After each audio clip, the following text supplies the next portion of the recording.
नमस्कार विद्यार्थी मित्रांनो, आपण आजच्या व्हिडिओमध्ये स्वाध्याय 19.2 पाहणार आहोत. प्रश्न पहिला दिला आहे आपल्याला. 17 सेमी बाजू असलेल्या समभुज चौकोनाच्या एका कर्णाची लांबी 16 सेमी असल्यास दुसऱ्या कर्णाची लांबी किती? ओके, बघा समभुज चौकोन दिला आहे. हा तुमचा समभुज चौकोन आहे. हे त्याचे दोन कर्ण आहेत. समभुज चौकोनाचे कर्ण परस्परांना लंब दुभागतात बरं का, एकमेकांना 90 अंशामध्ये दुभागतात. 17 सेमी बाजू आहे. ही बाजू समजा आपण घ्यायलो 17 सेमी. प्रत्येक बाजूचं माप समान असतं 17 सेमी बरं का. एका कर्णाची लांबी 16 आहे. समजा हा कर्ण इथून इथपर्यंत 16 आहे, म्हणजे हे इथून इथपर्यंत अंतर किती आहे? 16 आहे. तर अर्ध अंतर आपल्याला 8 घेता येतं बरं का. त्याच्यानंतर आपल्याला विचारले काय? दुसऱ्या कर्णाची लांबी. आपल्याला हा जो दुसरा कर्ण इथून तर इथपर्यंत आपल्याला काढायचा आहे. तर पायथागोरसनं पहिले आपण हे एवढं अंतर काढूया इथून इथपर्यंत. ओके, तर एक्सची किंमत काढूया. इथून इथपर्यंत अंतर मिळेल आणि हे जे अंतर मिळणार आहे त्याला आपण डबल करूया, म्हणजे हे तुम्हाला पूर्ण दुसरा कर्ण भेटणार आहे. ओके, तर याच्यावर पायथागोरस वापरला तर कर्ण वर्ग. याच्यात कर्ण कोणता आहे? 90च्या पुढची बाजू 17. कर्ण वर्ग बरोबर पाया आहे आपला 8 वर्ग आणि उंची आहे x वर्ग. चला वर्ग करा. हे तर 289 बरोबर हे येतं 64 आणि x वर्ग. 64ला इकडे घ्या. 289 वजा 64 बरोबर x वर्ग. वजाबाकी करून घ्या. 9 मधून 4 गेले 5, 8 मधून 6 गेले 2 आणि हे 2 बरोबर x वर्ग, म्हणजे x यायले तुमचं हे तुमचा 15चा वर्ग आहे बरं का, 15. तर इथून इथपर्यंत ही x ची किंमत आहे बरं का. आणि आपल्याला पूर्ण कर्ण पाहिजे, म्हणजे हा 15 आणि हा खालचा 15. तर पूर्ण दुसरा जो कर्ण आहे तुमचा, तर 15 गुणिले 2 करा, तर तुमचा दुसरा कर्ण आहे तो 30 सेमी लांबीचा. ओके, तर पर्याय क्रमांक बघा. याच्यात पर्याय 1 30 हे आपलं उत्तर असेल. प्रश्न क्रमांक 2 दिला आहे. एक आयत व एक चौरस यांची क्षेत्रफळे समान आहेत.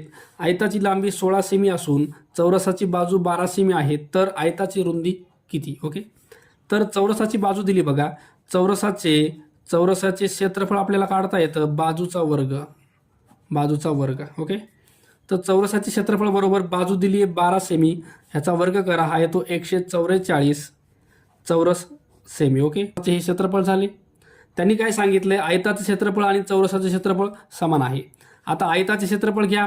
आयताचं क्षेत्रफळ बरोबर लांबी गुणिले रुंदी L × B. ओके, तर याच्यामध्ये आपल्याला आयताचं क्षेत्रफळ आणि चौरसाचं क्षेत्रफळ समान आहे, तर हीची किंमत आहे 144. ती इथं वापरता येईल आपल्याला बरोबर L. आता याच्यामध्ये L किती आहे बघा. ह्याच्यामध्ये तुम्हाला लांबी दिली आहे 16 सेमी. तुम्हाला विचारली काय? रुंदी B तुम्हाला काढायचं. ओके, तर बघा हे 16 तुमचं खाली येईल. 144 अपॉन मध्ये 16 बरोबर B. रुंदी तुम्हाला विचारली आहे. 16 डिवाइड करा. 16 1 16, 16 9 144. तर रुंदी तुमची B यायली 9 सेमी लांबीची. ओके, 9 सेमी. पर्यायात बघू आपण. 9 सेमी पर्याय 2 हे तुमचं उत्तर असेल. प्रश्न क्रमांक 3 दिलाय. पुढीलपैकी कोणत्या चौकोनाचे कर्ण हे परस्परांना काटकोनात छेदत नाहीत? ओके, तर पहिला आहे समभुज चौकोन. बघा हा तुमचा या प्रकारे असतो. ह्याचे कर्ण जे आहेत ते एकमेकांना काटकोनामध्ये छेदतात. दुसरा आहे पतंग तुमचा या प्रकारे आहे. पतंगाचे सुद्धा कर्ण एकमेकांना काटकोनामध्ये छेदतात बरं का.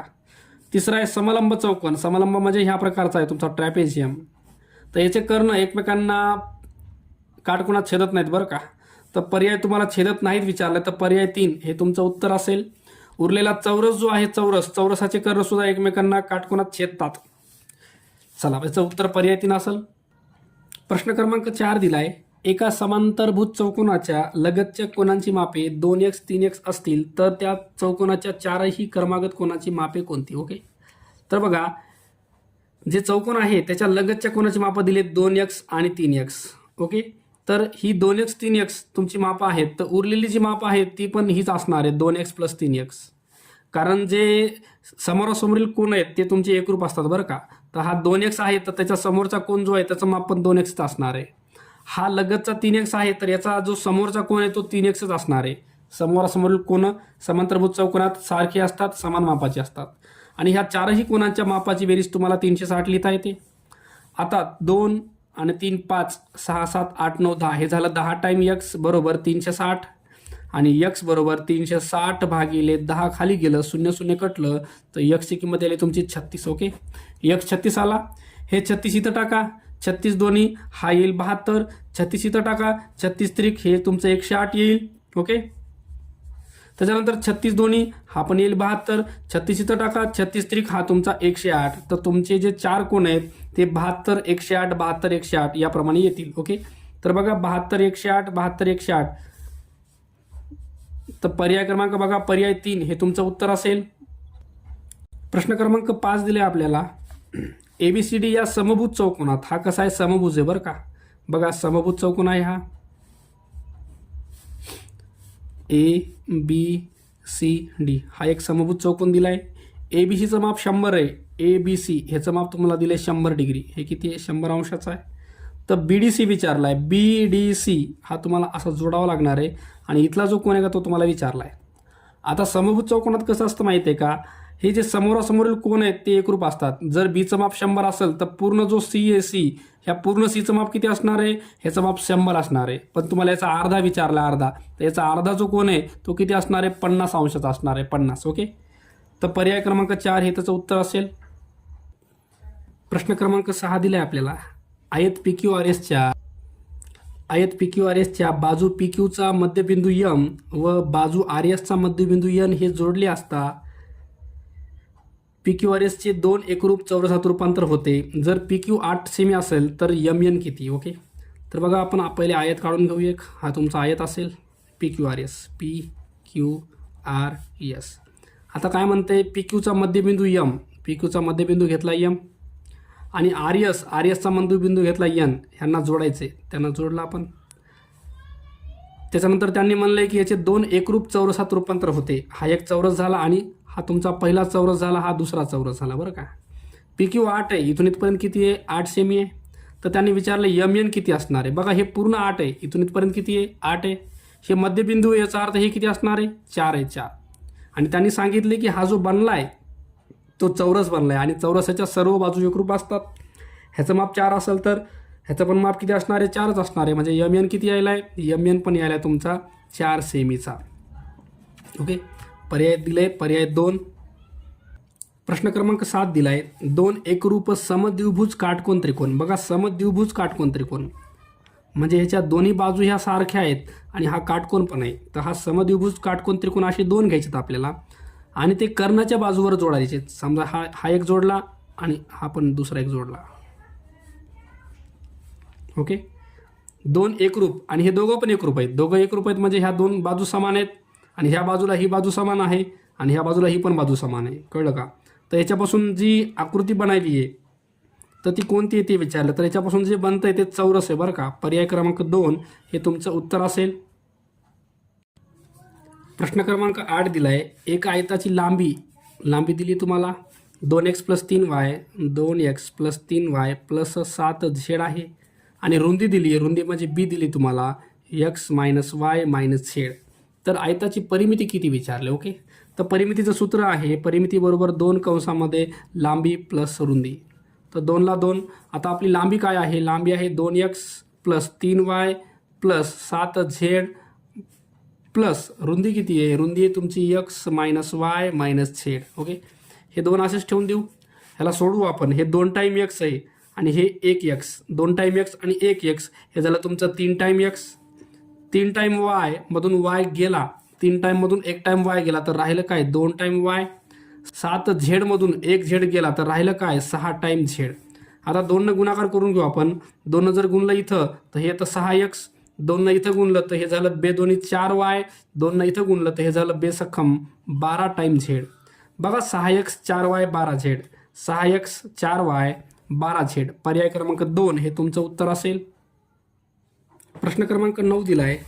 पुढील आकृतीत रेषा PQ व रेषा RS या समांतर आहेत. AB त्यांची छेदिका असून प्रत्येक आंतरकोनाचे कोन दुभाजक दिले आहेत. तर कोन दुभाजकापासून तयार होणारा चौकोन ACBD हा पुढीलपैकी कोणता असेल. ओके, तर आपण आकृती काढून घेऊ. बघा याच्यात